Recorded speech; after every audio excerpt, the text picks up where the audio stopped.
Good afternoon, everyone. This is Scrolling with Charlie, Season 1, Episode 18. Uh, if you will remember from last week, it was supposed to be Episode 18, but apparently it didn't work and didn't go through, so we're going to redo it. There's no use in skipping a number, so to speak.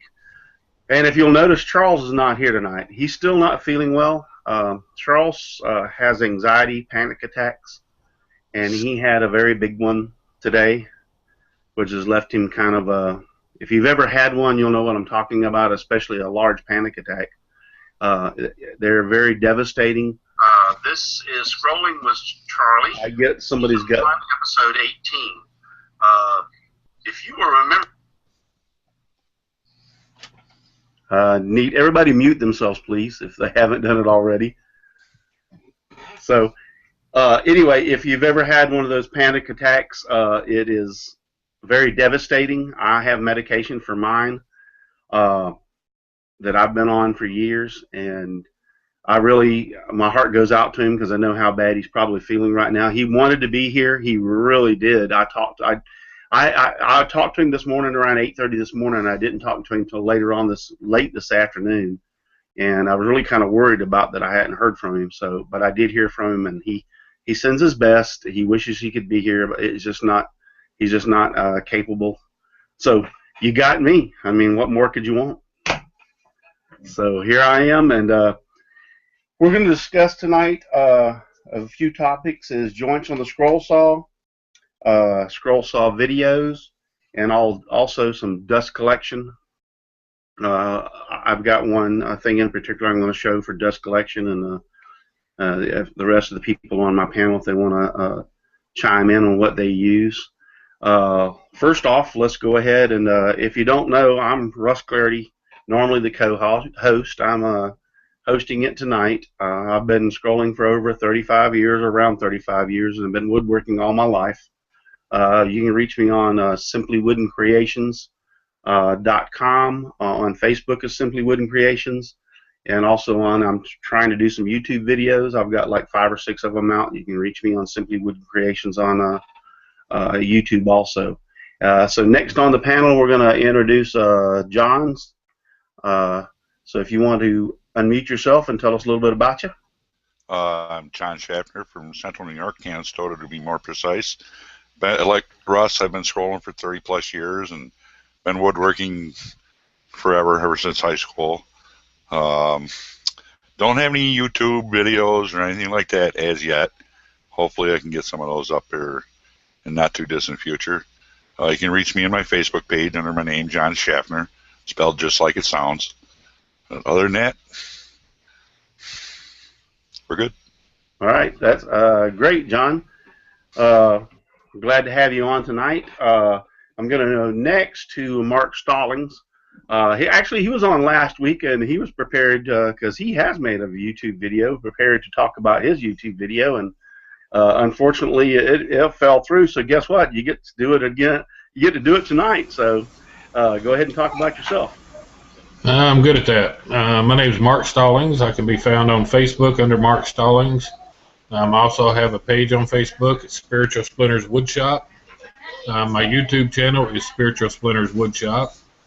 I just released a new video today, just before the show. It is up there on there. Please like it, subscribe.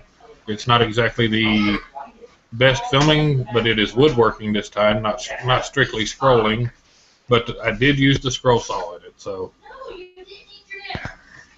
You know one thing you said, you don't think it's that good. There's one thing I've learned.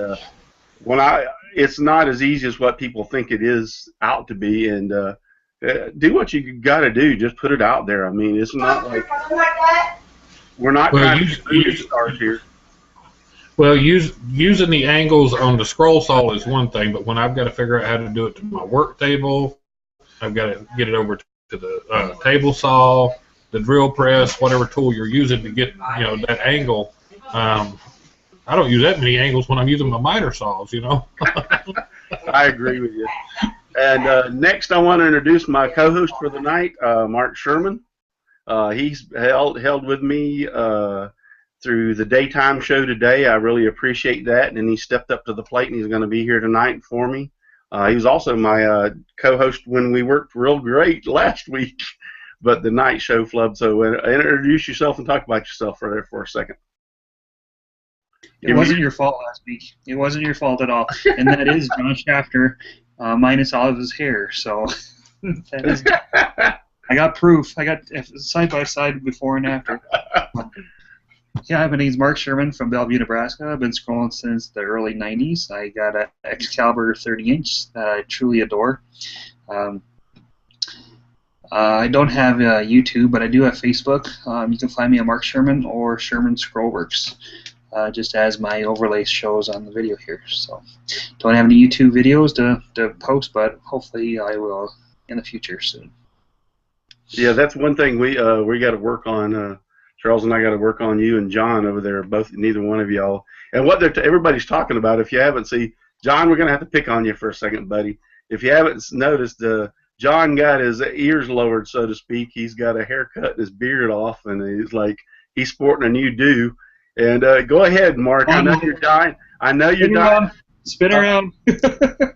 Yeah, he's if you go ahead. He's going for the Mark look. Yeah. There you go. It looks good, my friend. It looks real good. I kind of missed the beard, though. I have to admit, I missed the beard. You should have at least kept the rat tail or something. Yeah. So yeah, he's got a new do. Tonight we're going to be talking about joints on a scroll saw, and I know we made a little fun about that and posted on here, not the kind you smoke. So that was a little jest or whatever, but you can actually do several different types of joints on a scroll saw.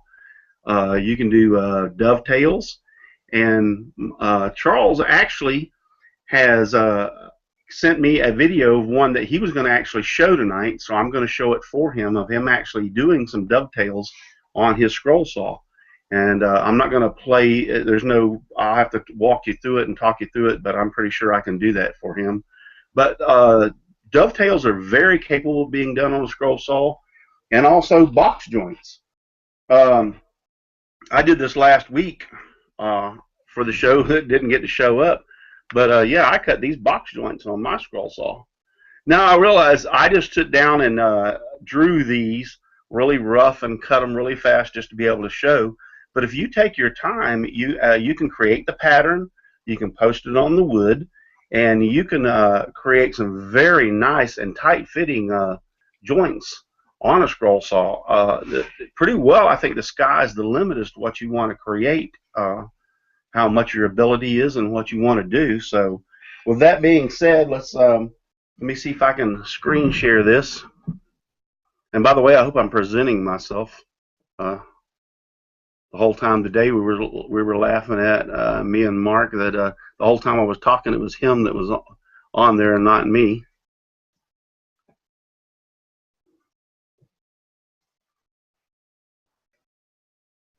All right, I believe I am screen sharing. And let's go to the desktop. Is somebody can unmute themselves and tell me, can you see my desktop?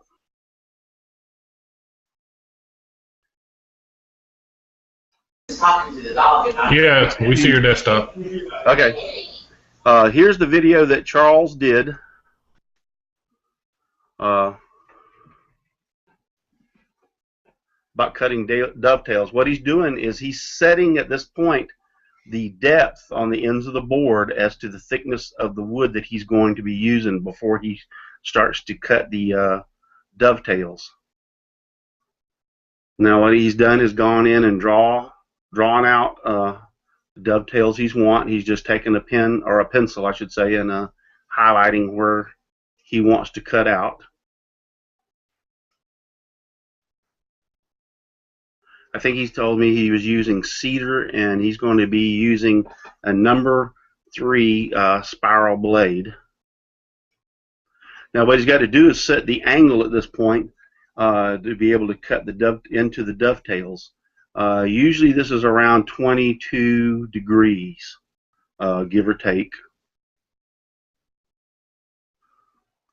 He told me he's On the table, the knob is a little hard to turn, so he's using the pliers to actually tighten the table up at the 22 degrees.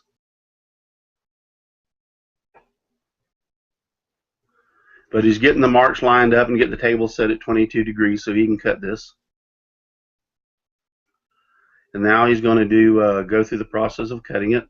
Naturally, it's been sped up a little bit at this point. I hope so, because I couldn't cut that fast. Once he has all the one side, like the right side's cut, now he's got to change it to the 22 or 20 degree. Don't take this down as science. I'll have to look up, but I believe it's 22 degrees. But he has to change it over to 22 degrees to cut the other side.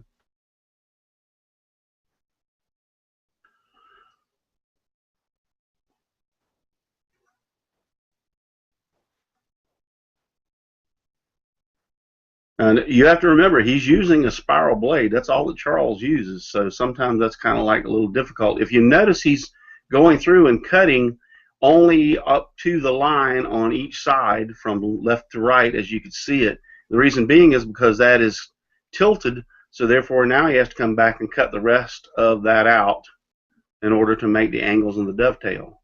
Now these, on the opposite side of the dovetail, you can actually treat these just like a box joint. You don't have to use the angle at all. You can just come in and cut these out. And so he's just making sure that he puts the pencil in there that he knows he's going to cut out the dark parts and not the light parts so he doesn't get confused. Trust me, confusion is, at my age, is very easy and very simple to do. I have to do these same things to keep from cutting out the wrong parts sometimes. But so now he's just going to come back and cut these off.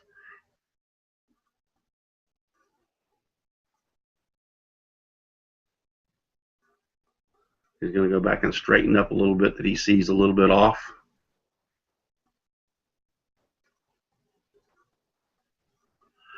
And now we're going to take it and he's going to put it together to show that.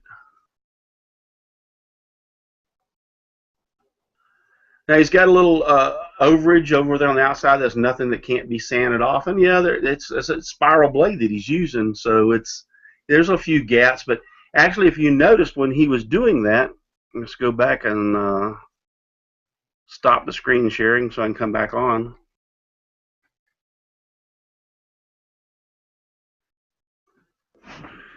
If you noticed when he was doing that he was there was actually quite a bit of sawdust that was building up the table, on the table. So if you want to take some of that sawdust after you finish the joint, if you're making like a little jewelry box, you can mix that sawdust in with a little glue. And especially if you're going to use the natural look of the wood, whether it be oak, I think that was cedar, aromatic cedar that he was cutting for that particular one. If you save that sawdust, you can mix it with a little bit of glue and go in there and fill in those joints and let it dry. And then once you sand it down, it really will make those joints kind of like invisible. So you can, without a shadow of a doubt, on your scroll saw, create different types of joints. It takes a little ingenuity, a little thinking about it, but it can be done. That's an example of the dovetail. I particularly like the box joints. They're easy. They're simple. You don't have to angle your table. You can do, like I could do this in a dark walnut and then this in a poplar, so the contrast on the box joint would show up very, very nice. So it can be done.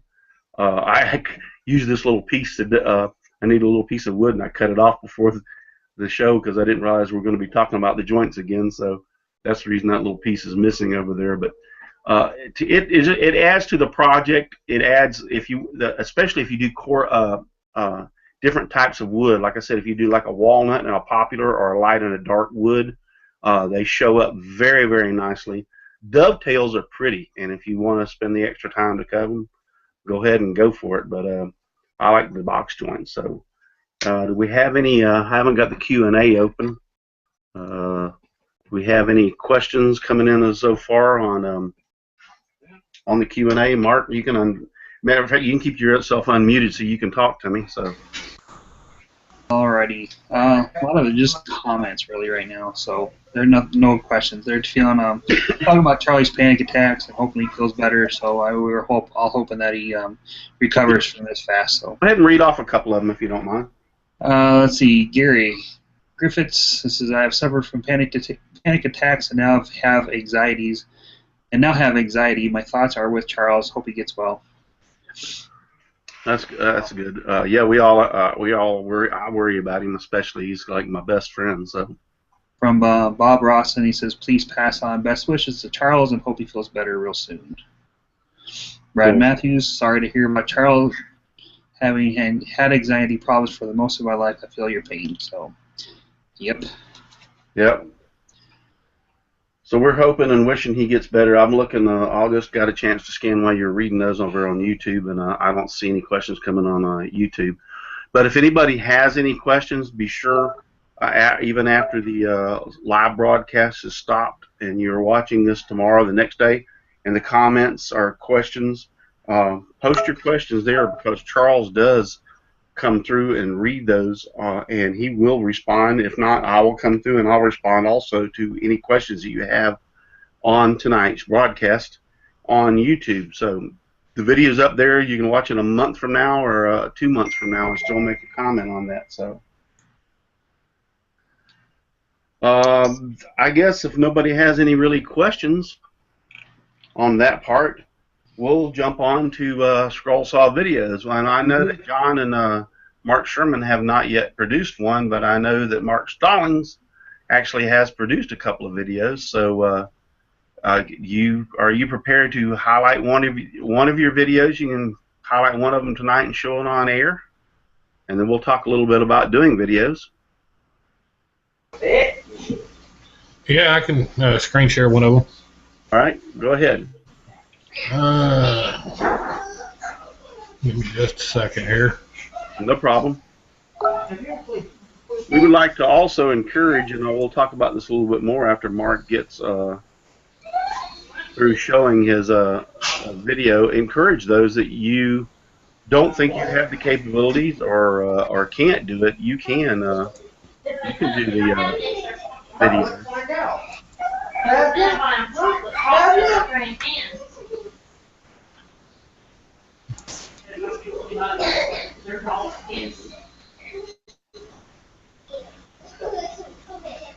Make sure the sound's turned down on it. Can you see that? Yeah, I can see it. Just enlarge it to your full screen. Okay, on this one here, first of all, I was cutting 1 inch of Baltic birch plywood. I stack cut 2 1/2 inches. Getting the angle down to where people can see your pattern, see your cuts, your hands are not in the way. All that is trial and error. You know, putting some type of leader up to it, you know, that's up to you. You know, you don't have to say anything on them. This one here actually has music playing in the background. Some people like that, some people do not. But when I'm starting out here, I start out at normal speed. But to keep from boring people silly and them watching me cut for an hour and a half nonstop at regular speed, I do speed my cuts up to about 45 or 4 times the normal speed. Unfortunately, I am not capable of cutting that fast.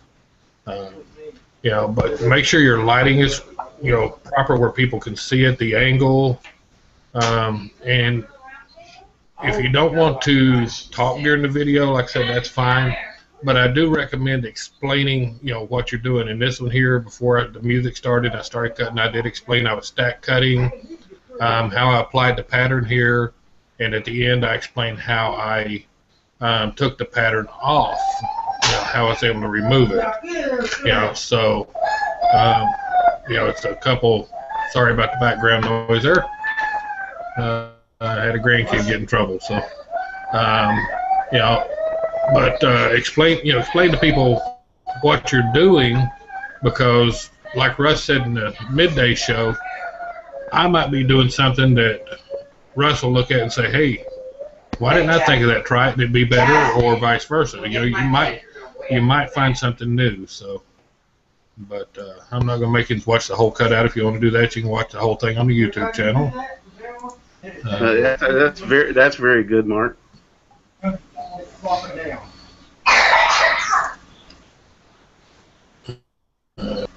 Stop the acid trip.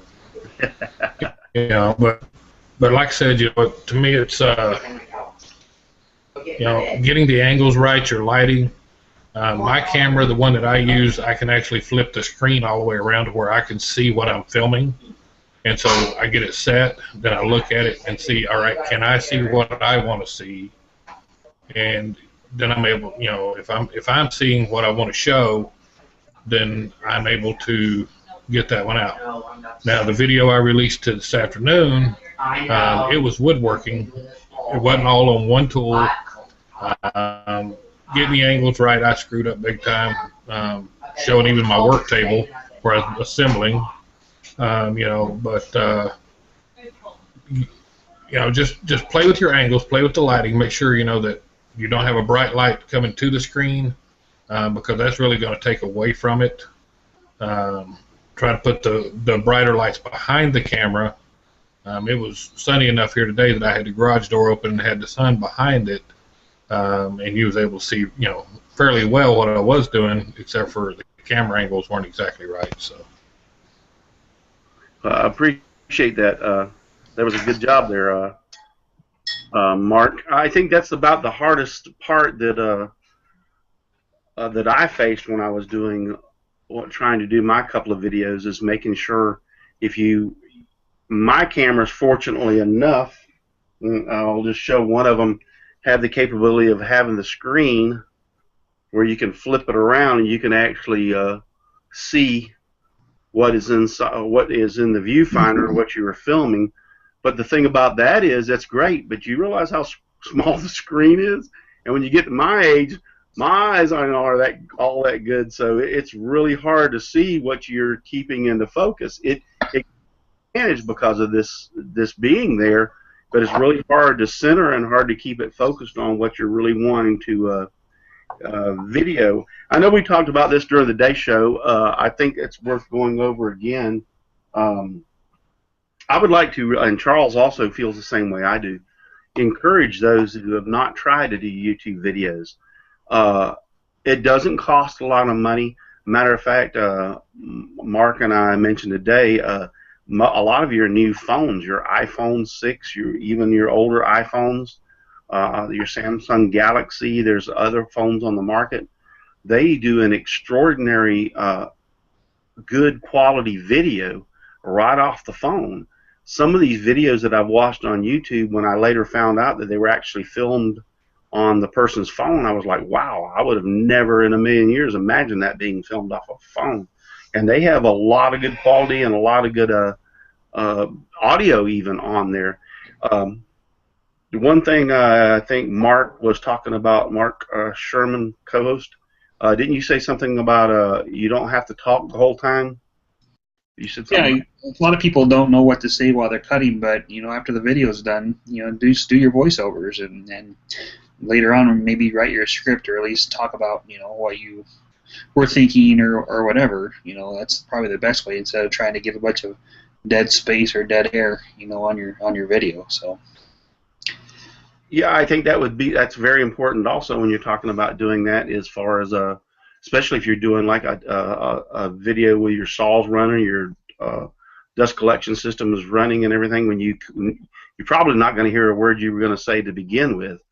So that would be a very good idea to come back and do the voiceover. I know we were talking about today, our friend Patrick, Patrick's Woodshop. He does all of his videos, and he produces some really good videos on his iPad. And he just comes back in later and does the voiceover on what he was doing. John, do you have anything to add to? I know you haven't done any videos, but do you have anything you would like to comment or quote on? Editing software. I'm kind of curious on what would be a good, cheap way to go with that. I mean, I have Windows Movie Maker right here on my laptop, but I'm sure there's other better editing out there. Yeah, that seems to be a problem. I think Mark Stallings uses Movie Maker on Windows. Is that what you use? Yeah, that's what I use. It's free from Microsoft. Right. You know, it's really simple to use. You ain't got to be, you know, no computer guru to do it. You know, I don't think you're going to make Hollywood blockbusters, but you know, you can use it fairly simple. So. Yeah. Excuse me. I'm sorry for coughing. I've had a sinus infection. The weather here in Florida is fluctuating so much, and we're now into the spring bloom and all the pollen, so it's really kicking my butt. So, yeah, the software, the editing software, that's a good point. Movie Maker's a good one, but I'll tell you, a lot of the freebies that are out there, I know that there's like Sony Vega or Sony Vegas. Mark, Sherman, you want to chime in on here? Can you think of any more Pinnacle Studios out there? Just a second here. I got someone calling my thing. For Mac users, iMovie for Mac. iMovie for Mac. All right, iMovie for Mac. That one's a good one. Now I particularly like Pinnacle Studio. I used that years ago. I use Corel Video Studio Pro. X7, as a matter of fact. I got hooked on it because I had, as a matter of fact, one of the cameras, the software came with it was Video Studio Pro Corel X3. And so I got hooked on that, and so when I got the opportunity to upgrade, I decided to upgrade to X7. So I use Corel Video Studio Pro X7. Now, that being said,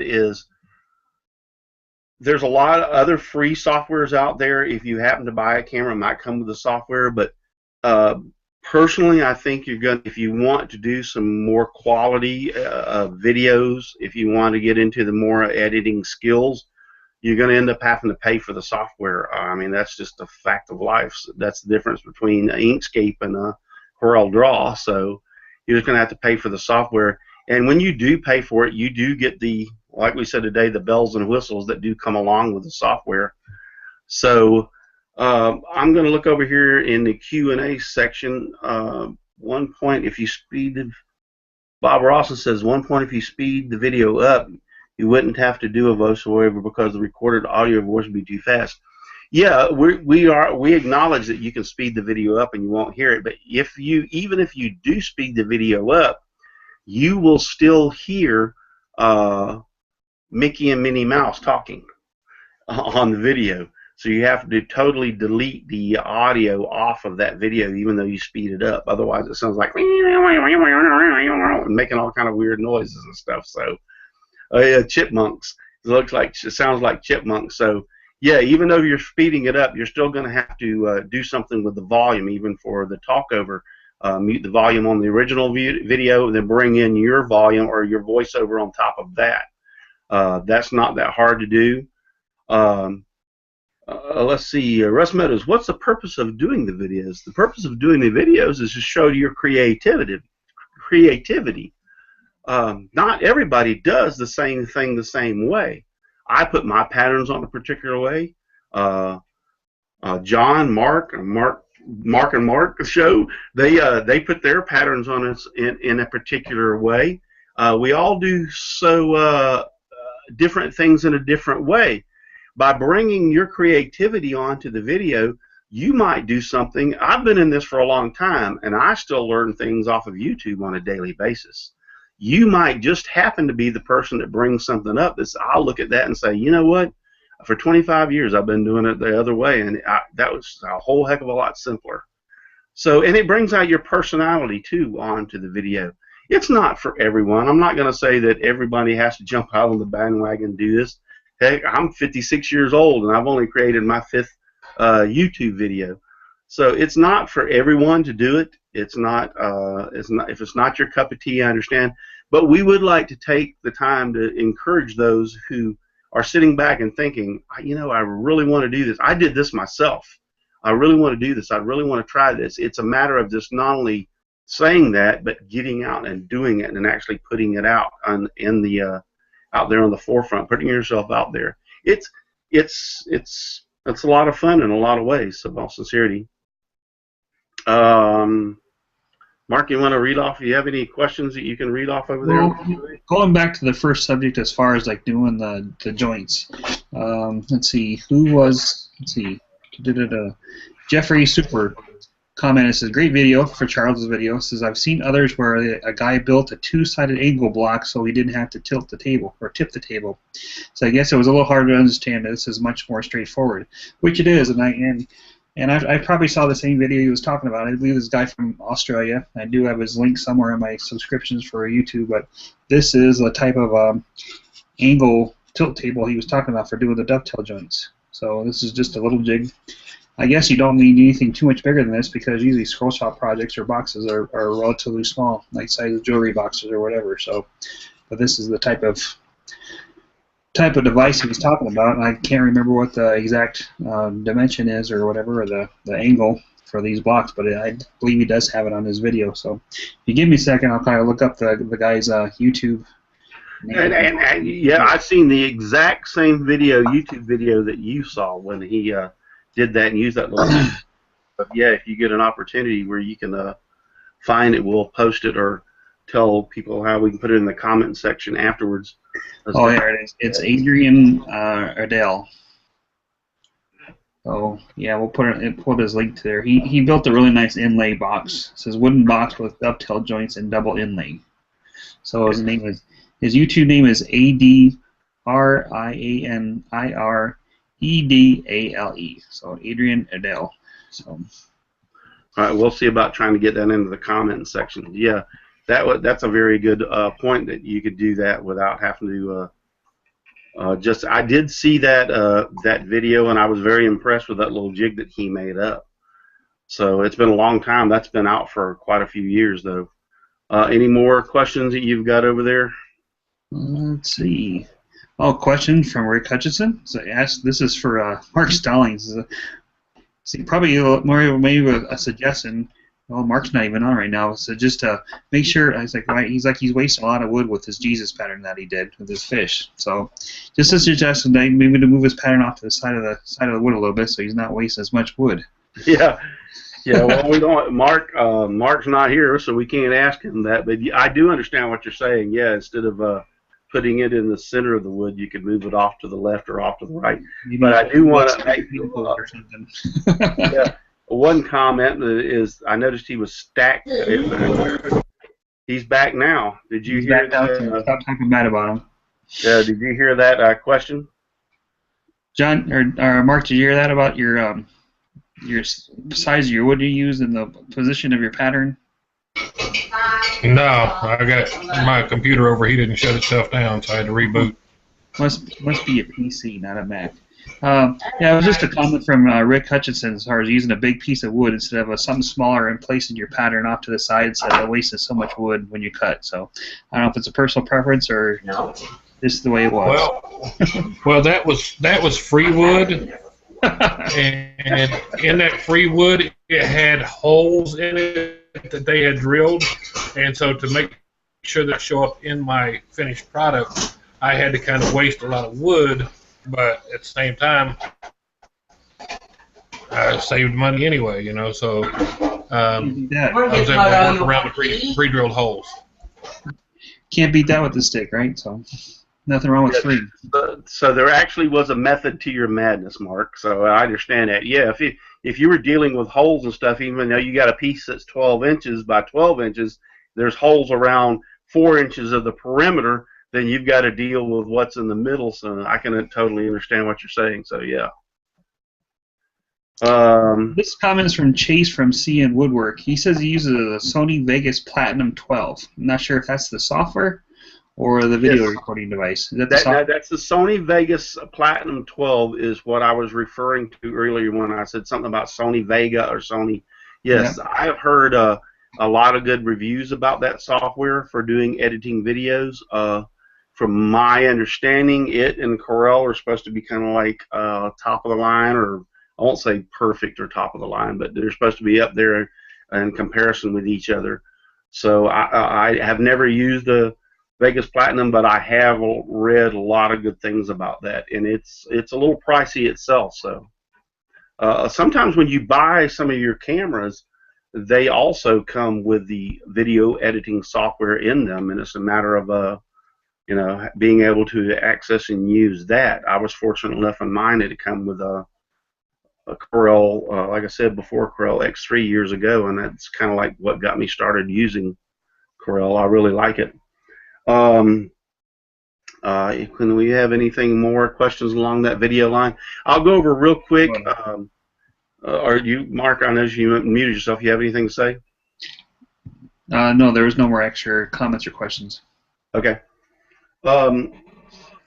You don't have to spend a fortune on doing the video. These cameras that I've had, this one is several years old. I'm going to say probably 6, 8 years old. So I bought these cameras not in any way thinking I would ever use them for video and on YouTube. I bought these cameras for family home videos. So that's the reason I own them. This one particular one, I'll just point out real quick, go over it. I did it on the day show also, but it burns to these little mini DVDs. You can get 30 to 45 minutes off of one of these depending on the settings that you set. I really like this camera. It's high definition. It shoots widescreen. The dislike I don't like on this camera is it uses its camera onboard microphone, and therefore it kind of like affects your volume or your voice when you're talking. It picks up a lot of outside noises and stuff. But the video quality is very, very good. The advantage of using this is I can take this little mini DVD out, put it in the laptop that I'm talking to you on right now, and it immediately I can download the video and start editing it. So that's a big advantage. The other camera I have has actually kind of become my favorite, is a mini DV camera. And like I said, you can use your phone, iPad. There's several other things that you can use. This one's a lot older than that one. It goes back to the technology of using these little DVD or DV tapes, digital video tapes. It's high definition once again. It works very well. The advantage to this one that I like is the fact you have a port for an external microphone, so I can use a lapel mic or some kind of other microphone with this camera. That one does not. The disadvantage is if I put 60 minutes of video on this tape, then I have to hook it to my laptop via this cable. And now it's going to take me 60 minutes to download this video onto my laptop. So, I mean, that's something in consideration, especially when most of the cameras now are using the SD cards, kind of like the little mini DVD. You just take the SD card right out of your camera and stick it in your computer. You're ready for immediate. I'm not going to go out and waste any more money on video equipment when I have these two cameras. When these take a dirt nap or no longer use or something happens, I might upgrade, but for right now they're going to do me very well, and I'm very glad to use them. So I wouldn't suggest going out and spending a fortune on video equipment or editing equipment, but a lot of people should be able to, I think within reason, be able to produce. I've seen some awesome videos produced out of all the things that I would have never, the iPhone, the iPad, the Samsung Galaxy. There's some very quality good videos. Anybody else on the panel have anything, suggestions, or anything they want to add at this point? Well, yeah, last year for Christmas, I wanted something to, do some home videos and stuff, and my better half went out and bought me this little Vivitar, and it was only like $50 bucks. It was dirt cheap, but it runs off the SD card. I bought a 16 gig SD card for it, and it holds like, I don't know, probably over an hour of video anyway. And it's got an external port for the mic and all that stuff. The only thing I don't like about it is the screen doesn't swivel. Other than that, I mean, it's got zoom, and it's got quite a few features for a $50 camera. The other thing I really don't like about it, batteries don't last that long. think probably 45 minutes or so is about the most I can get out of batteries. I think that's a lot of, even on mine. I bought this one has, if you notice, it's got this huge battery pack. I don't even remember how to get it off. It's been locked on here for so long. But anyway, yeah, it's got this huge battery pack on board that I bought. There it goes. That's actually the battery. It's twice the size of the normal battery for the extended life of the battery. So it's kind of awkward. And then wouldn't you know that this one continues to work, and the original one, it took the dirt nap and doesn't work anymore. But I think the battery, it comes with a charger. And what I found out is I just most of the time keep it plugged in my shop if I'm going to do the video. And then if I want to go out or move around, then I unplug it, because it does consume a lot of power when you're videoing. So that's a very good point. This also has a charging port on it that uses the same plug as my cell phone. And I use that right off my computer. I plug my USB port into it, and it actually recharges the batteries pretty good. That's very good. Anybody else? Mark, Sherman, you got when are we going to get you to produce one? I got to use my Nikon camera. That does take video, so I'll probably be using that. I got the jig set up, and it's looking right over my scroll saw, so it'll be happening soon. Like I said, I got a couple more Intarsia Eagles to do, so even though Intarsia takes hours and hours and hours, I'll probably do a little bit of snippets of, this is that. So actually, on the earlier the daytime YouTube video somebody posted about when we were encouraging you to do the video, they actually posted on the daytime, go back and read it, that they really would like to see the video of you making that Intarsia Eagle. So I'll join the club. I want to see it too. So 2 more to build, so I'll put something out there. So I'd like to see it just so that I can see what Intarsia entails, because I've not done any yet. So I'd like to see that. Yeah. I'll get into it a little bit, I guess. So yeah, challenge accepted. Yeah, we're coming from the Wood Traveler. He says he uses his phone for videos, cross country. So, phones definitely take very good video. So don't feel that you don't have, if you got your cell phone, feel free to use it. You can get some pretty good video of it. We're not looking for movie, big screen quality here. So it's going on YouTube, for crying out loud. So yeah, use your phone by all means if you can. So. Yeah, I would have to agree with that. I don't think you need to invest, and I just fortunately happen to have these. These were not purchased for me to do any YouTube videos. I just happen to have them from doing home movies of my children and family throughout the years. So that's the reason. And like you said, the SD cards or CDs or whatever your camera uses, the SD cards are cheap, and you can get probably a 32 or 64 gigabyte card for maybe $20 or less, probably. So an hour or two of video. So as long as your camera battery lasts long, you can plug in. So yeah, on this, it's interesting you bring up that point, because on this particular one, when I first bought it and started out with it, you could only get like 3 mini DVDs for like $18.99, and I was like, it was a pretty hefty expense to buy the little mini DVDs to put on this. So I was like, wow, that's kind of like expensive. But over the years, this has become antiquated. Now I can buy 25 little mini DVDs for like 10 or 15 bucks. So it's, and another thing, the little DV tapes that I was talking about on the other camera, these are almost they're like priceless. They're becoming extinct. So I have to keep all the ones that I have. And another good thing about this is you can record over and over on them, and they seem to work quite well. They almost remind me of a little mini VHS tape. I was going to ask if you could record over there, so they're just one. Yeah, they're very recordable. And somebody you mentioned, I believe today, you can buy rewritable discs for this, for the mini CD camera, but I found I had some problems with them a few times, so I just went to the straight. Like now they've become so cheap, I just go to the straight ones and just record them and don't reuse them again. Just hold on to them. Good point. Any more questions we see? No, nothing else. Yeah, we have 22 viewers. I appreciate everybody watching. I know I'm not Charles Deering. I'm look a lot better. But so I appreciate you watching and staying with us and this afternoon.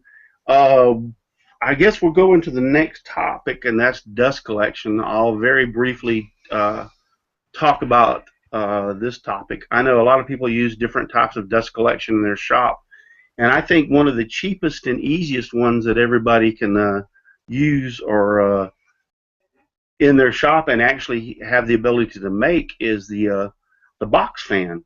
I use a box fan beside my scroll saw, and I just happen to have it right here, and I figured we'll talk about it a little bit, and I'll see what Mark and John and the have to say about it. So I'll just go right over and talk about it. But that's like this little box fan.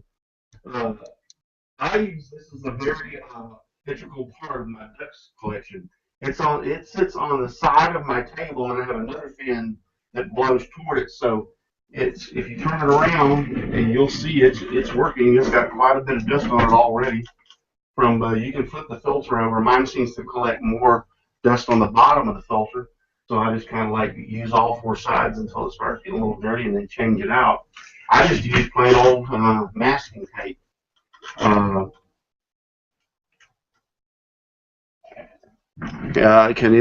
you still hear me? No, it's better now. I mean, you looked away, yeah, we just got it muffled a little bit. So. All right, I got muffled a little bit. So, yeah, I just use the masking tape to hold it on. And what I have is it sits this way against my saw. Well, let's turn it around this way because I'm wrapping the cord around it. I put it on rollers, so I'll definitely go down and show you how I did that. But so it's drawing air from the backside and blowing it out this way. And I have another fan sitting behind me. I think you might be able to see it. The little blue fan that is right there sits over my right shoulder, so it's constantly blowing a stream across the scroll saw, taking it into this fan, and then this fan picks up the dust along with the dust collection underneath. So you can buy this little box fan from the big box stores for less than $15. If I'm not mistaken, I only paid like $12 or $13 for this with tax. So now I decided that I wanted to put it here to keep it here. I had to figure out a way as to how to put it on a table or whatever. So I came up with a way is, let me see if I can tilt this down so you can see, is actually what I did was I had an old office chair that had went bad. I guess my big butt sitting on it for so long it actually made it go bad. So I took the rollers off, or took the chain and all the assembly off, which left this little shaft. And I took a measurement of it and found out that an 1.5-inch piece of PVC pipe fit real nice and real snug to the point that I had this shaft comes up about 6-8 inches up inside the tube that I was able to drive this down on. The next thing I needed to do in making this design was to be able to put the fan mount on it. So I just used a piece of 2x6, and actually what I did is underneath here, I don't know if I can tilt it back so you can see, and I bored a hole in the 2x6, which was 1.5 inches in diameter, and then I put the pipe up about 3/4 to 1 inch up inside the 2x6 so that it would have a nice stability, try to make the hole really nice and tight. And then I cut this piece of plywood for the brace for the 2x6. And then screwed it along here, and then come down here and put a couple of screws in it onto the piece of PVC pipe. This fan is possibly about 3 years old now. I believe I've been using it for about 3 years. Like I said, I continue to rotate the filter when this edge of the filter starts getting dirt or really cluttered up. I'll flip around, use this side, I'll flip around, use this side, and I'll flip around and use the other side. And when all four sides are really clogged up, I go behind there and use filters. So, to attach it, I just took these little plastic feet right here, and there's actually a drywall screw in it right here, and a drywall screw in it right here. And it's very sturdy. I don't have any problem with it. The advantage that I have is I can put it up against my scroll saw over here. If it gets in the way of the light, I can move it. I can get it closer to the table if I'm doing a small project.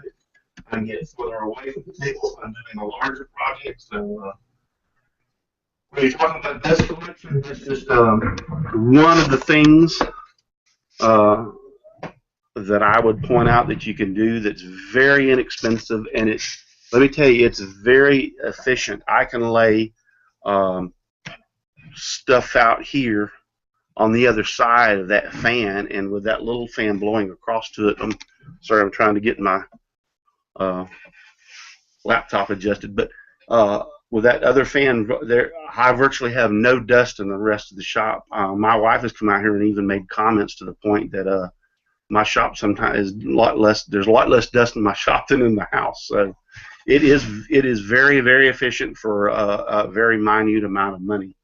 So would it, John, or Mark, or go ahead, Mark. Mark Sherman, you unmuted yourself. Go ahead. Do you have anything to say or any comment? I don't have a fancy dancy stand like you do, but I do use the 20-inch box fan, and instead of a replaceable filter, I bought a filter from Seiko.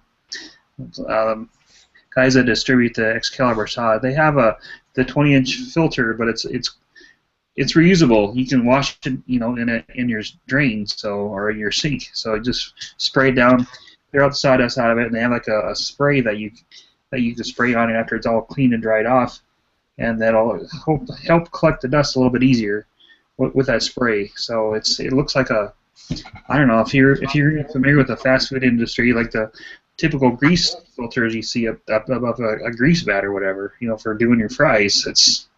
They can spray out with a hose and you're back in business. But those particular filters aren't expensive anyways for the replaceable ones. So, but this one I just went a little bit extra and got the ones that are usable, and it has attached by Velcro instead of duct tape. So. Is it the material? Is it metal? Like because you're referring to the grease filter. The grease filter is usually metal because it's around the grease. Yeah, it looks like aluminum. So, yeah, nice aluminum 20x20 filter. So. Yeah, that is actually a great idea. It kind of reminds me of I bought go off the key here, but it reminds me of the K&K filter I bought from my diesel truck. It's a reusable filter. I can take it out and wash it and spray it, coating back on it and put it back in, but that's what it reminds me of. Yeah. And if you look at my shop when I'm doing the entires, it looks like I don't use a filter whatsoever, because looks like I spilled hot chocolate mix all over the place, because when I was doing the Wenge wood, that stuff was all over the place. So I have blue or brown sawdust everywhere. So it's definitely not as clean as your shop, but yeah, it works for the amount that you're going to pay. They work very well. John, do you have anything? I notice you.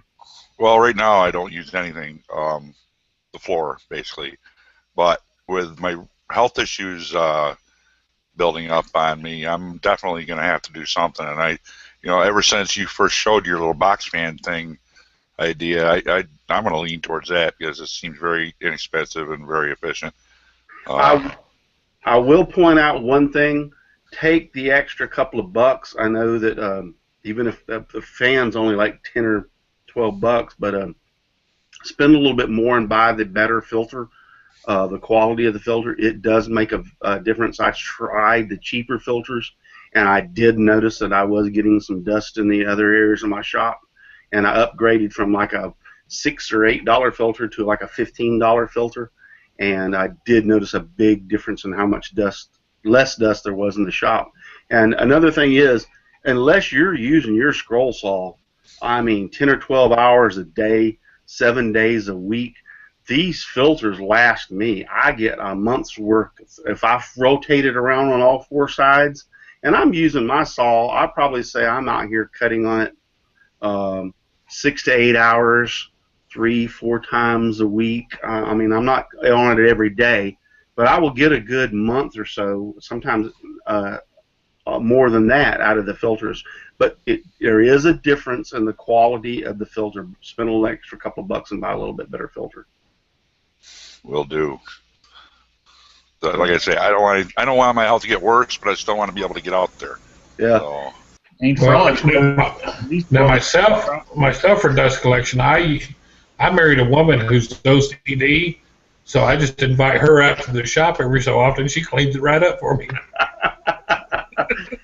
Yeah. If anything, at least blow the dust out of your general direction. You know, blow the dust away from you, so it's not just hovering around you. So Yeah, the reason I put the little blue fan on the other side is for the extra protection, as I was worried about.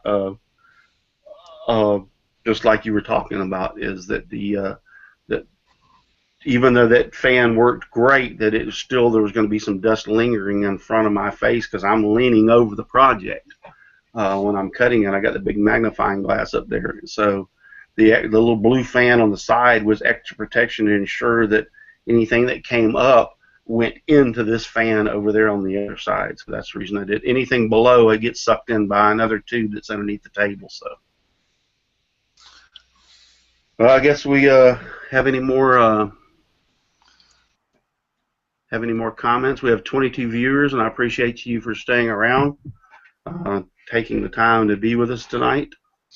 No, the only extra comment was about their last subject was from Bob Rawson. Says it's much more important to have good content than super cameras and good lighting. So.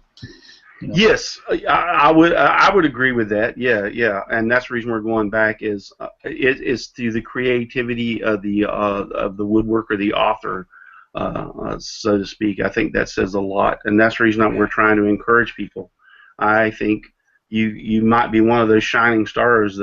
I keep on thinking to myself that one day I'll be up there in fame with the rest of them. Just a joke, but the quality of the video is not as important as to the quality of what you're trying to show or what you're trying to produce out there. I would say also it represents more of who you are, and a bad joke.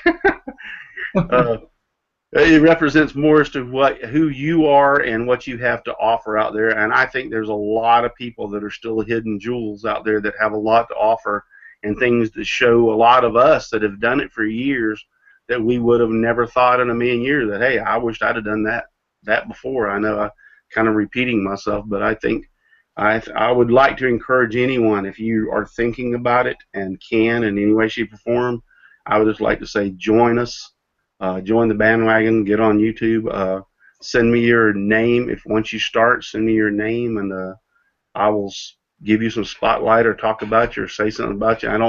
I'm not that big of a guy yet. I've only got like 270 some odd subscribers, and people are watching my videos and they're making a lot of positive comments. It makes me feel good.